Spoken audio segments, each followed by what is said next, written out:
আসসালামু আলাইকুম, সবাই কেমন আছেন? যারা কোয়েল পাখিকে ভালোবাসেন বা কোয়েল পাখির খামার করতে চান, তাদের জন্য নতুন একটা স্টাইলের খাঁচা আমি দেখাবো আজ।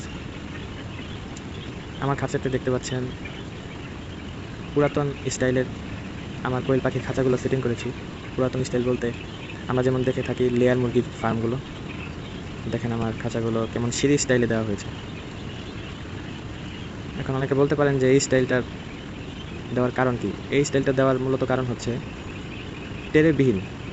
আমরা খাঁচায় পালন করলে যে টেরে দিতে হয়, টেরেবিহীন আপনি এই স্টাইলে পালন করতে পারবেন। এই স্টাইলটা অবলম্বন করলে আপনার টেরে লাগবে না এবং টেরে পরিষ্কার করার কোনো ঝামেলা নেই।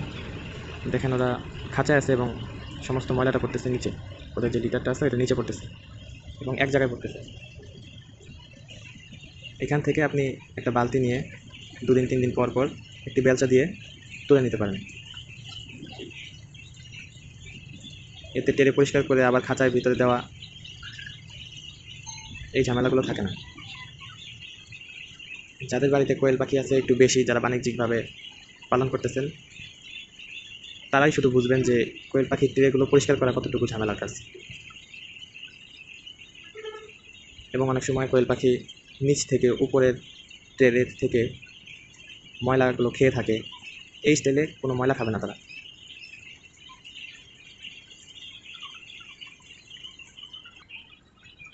এই স্টাইলটার খারাপ দিকটা হচ্ছে, সব কিছুরই ভালো এবং খারাপ দিক রয়েছে।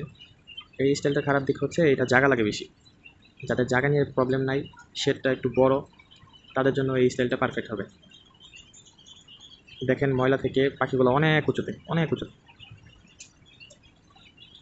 লিটার থেকে পাখি অনেক উঁচুতে।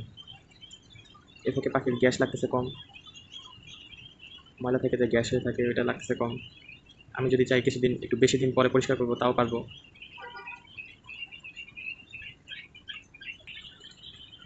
আমার এই খাঁচাগুলো আগে এখনকার যে স্টাইলটা 5 তলা 6 তলা এরকম করেই ছিল।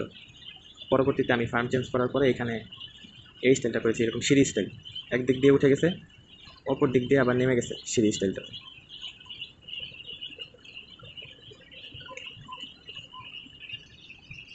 আমার কোয়েল পাখির ফার্মটি সম্পূর্ণ ডিমের ফার্ম।